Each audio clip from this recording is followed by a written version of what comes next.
Dr. Amin says what we can do is develop the anteater, which is a powerful way of fighting against those negative thoughts. Fighting against those negative thoughts. And Albert Ellis called that disputation. Disputation is one of the most potent psychological techniques for feeling better, he says. The way that might look, Albert Ellis would have you write down your thought. I am such an idiot, everybody hates me.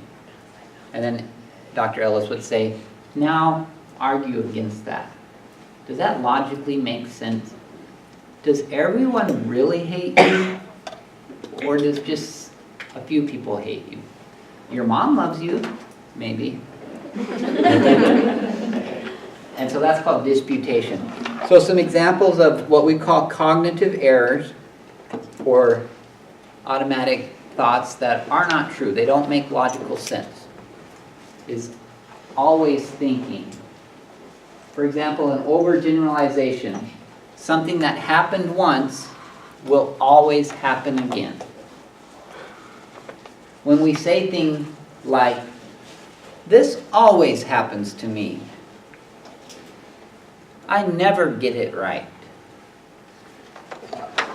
That is always thinking. And it's a logical error, which means we can argue against it.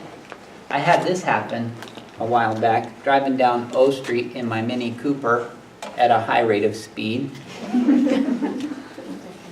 And a bird crapped on my windshield.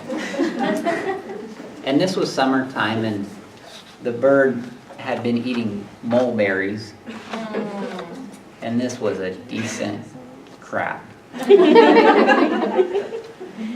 And so I turned on my windshield wipers, and that's all it did. It just smeared it. And I'm trying my little washer fluid, and it's empty. So now I'm flying down O Street at a high rate of speed with my head hanging out. And I said to my girlfriend, this always happens to me. And this was before she realized I'm an idiot and exaggerate everything. And she says, all polite, oh really? When did this last happen? Well, I couldn't really remember. But that's always thinking, overgeneralization, and we all do that to a degree, but it can fuel things like anxiety and depression if it gets out of hand. Another example, focusing on the negative, a focus on only what's wrong with the situation and ignoring everything that could be construed as positive. And this one thing is very much part of the diagnosis of depression. The diagnosis of depression. Focusing on the negative can take a positive experience, relationship or work interaction, and poison it with negativity, and this makes people feel bad. This is such a big problem with depression that that's how we've studied memory in depression. Because we've realized depression is a problem with memory processing, and people will always focus on the negative. Looking back on your life, looking back to your childhood, you can only remember negative events. And then anxiety is part of fortune telling. Anxiety is when we're looking into the future and assuming something bad is going to happen, predicting bad or negative things, and especially panic attacks seem to be a problem with fortune telling. The interesting thing about the human brain is that it is not able to predict the future. We are not able to guess what tomorrow will bring. There's absolutely no way to transcend time. In itself, it's not a bad thing, it's just part of how the human brain works. But Predicting the worst in a situation causes the fight or flight system to kick in, and it causes the sympathetic to shut down. And those can be a self-fulfilling prophecy. I'm going to have a bad day.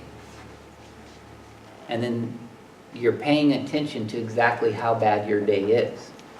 And most of the burden of anxiety is not the anxiety itself, it's the fear of becoming anxious again. Mind reading is an automatic negative thought, which is always a cognitive distortion. We can't read anyone else's mind. But this is a common cause of trouble between people. We assume we can read someone else's mind.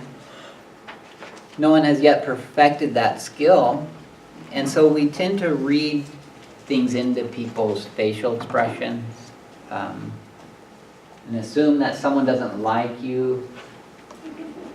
Dr. Ellis talks about how a negative look from someone else could just mean they're constipated. Maybe they have gas. Maybe they have TFS, which is the worst. Trapped fart syndrome.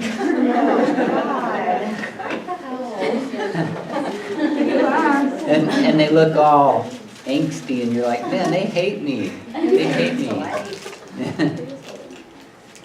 So as nurses, hopefully we can use their assertive communication to ask for clarification. And stay away from mind readers. They are very infectious and cause trouble between people. Blame is the most poisonous automatic negative thought. Whenever you blame something or someone else for your problems, you become a victim. You immediately become a victim. If it's someone else's fault, that takes your power away. Immediately takes your power away. Because then you cannot do anything to change your situation. You're a victim. And that victim mentality looks a lot like learned helplessness, which is the model of major depressive disorder. The way to kill the ant is talk back to the irrational thought. So we rewrite that thought. We rewrite it. But the trick is, it has to be believable. It has to be believable. If you don't believe it, it won't make you feel better to talk back to it. So an example would be that group of people that were laughing at you as you walked by. If you said, they weren't laughing at me, is that true? Might not be true. Maybe they were laughing at you. So you would always want to write this in some way that you believe. They probably weren't laughing at me. But even if they were laughing at me, you have to believe. You have to believe the disputation.